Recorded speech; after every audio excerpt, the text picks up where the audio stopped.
Assalamualaikum warahmatullahi wabarakatuh. Perkenalkan, nama saya Syafriza Hanif Atari dari kelas IF 4502 dengan NIM 130121301. Di sini saya akan menyampaikan mengenai tugas besar pengganti UTS mata kuliah Agama Islam dan Etika yang mengangkat topik tentang alam dan manusia dalam perspektif Islam. Alam semesta sebagai ciptaan Allah. Segala sesuatu yang ada di alam raya ini diciptakan oleh Allah Subhanahu wa taala. Karena itu Allah disebut juga dengan Al-Khaliq atau Sang Pencipta. Dan segala sesuatu di alam raya ini adalah ciptaan atau biasa disebut dengan Al-Makhluk. Salah satu planet ciptaan Allah ialah bumi yang dihuni oleh makhluk hidup dan diawali dengan terciptanya air.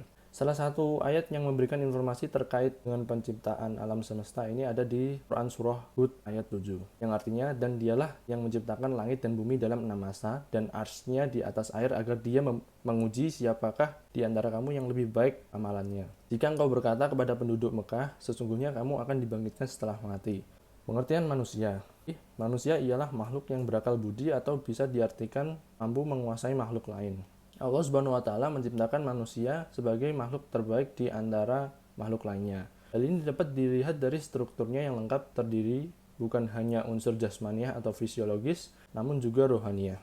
Terdapat 3 perangkat yang dianggap sebagai perangkat utama manusia, yaitu telinga yang mampu untuk mendengar, mata yang mampu untuk melihat, dan hati yang mampu untuk berpikir ataupun memahami.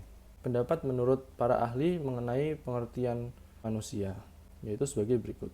Proses penciptaan manusia. Pertama, kemunculan Adam. Adam merupakan manusia pertama di bumi. Al-Quran menjelaskan bahwa Adam diciptakan dari tanah liat.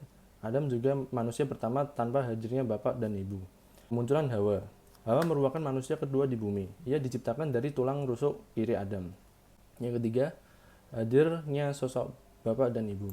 Proses penciptaan manusia dibagi menjadi 2 proses. Yang pertama, proses azali. Proses azali adalah proses penciptaan yang dilakukan Allah secara langsung tanpa ada campur tangan manusia. Proses penciptaan alamiah, yaitu terjadinya hubungan antara laki-laki dan perempuan, bertemunya sel sperma dan indung telur di dalam rahim perempuan. Asal-usul manusia pada beberapa ayat di Al-Quran adalah sebagai berikut. Potensi dan sifat dasar manusia. Manusia merupakan makhluk Allah Subhanahu wa taala yang diberikan beban dan tanggung jawab. Maka dari itu, Allah memberikan kita kemampuan untuk memikul tanggung jawab tersebut. Potensi yang ada pada manusia, yaitu 1. Jasad dan ruh, 2. Pendengaran, penglihatan, dan hati, 3. Fitrah, yang berarti dengan naluri. Tugas, fungsi, dan peran manusia. Manusia adalah hamba Allah yang wajib beribadah. Ibadah dalam kewajiban makhluk kepada Sang Pencipta adalah salah satu cara untuk menggapai ridhonya sekaligus untuk membuktikan status kita sebagai hamba. Kita harus menjadikan seluruh aktivitas hidup kita semata-mata untuk ibadah. Sifat dasar manusia yang disebutkan di dalam Al-Quran, yaitu pertama, halwa, yang kedua, do'ifah, yang ketiga, kabat, dan keempat, zolim. Peran mengemban amanah Allah Subhanahu wa taala. Manusia diberikan amanah dan memiliki peranan bahwa manusia adalah sebagai pengemban amanah dari Allah yang mampu mengelola sumber daya yang tersedia dalam alam. Nama-nama manusia menurut Al-Quran. Yang pertama, Basarun. Basarun adalah manusia dalam arti biologis. Manusia bisa makan, minum, tidur, sakit, dan mati.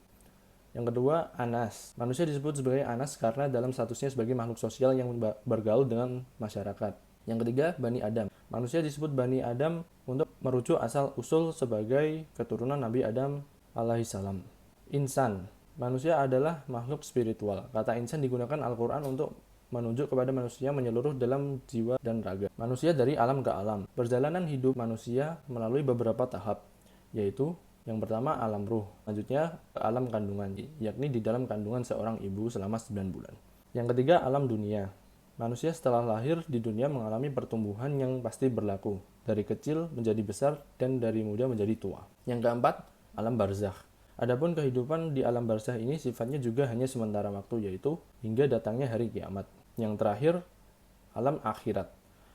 Perjalanan terakhir yang ditempuh oleh manusia adalah kehidupan alam akhirat. Alam akhirat ini merupakan tempat bermukim yang paling kekal selama-lamanya.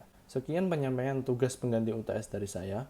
Mohon maaf jika ada salah kata maupun kekurangan. Terima kasih. Akhir kata, wassalamualaikum warahmatullahi wabarakatuh.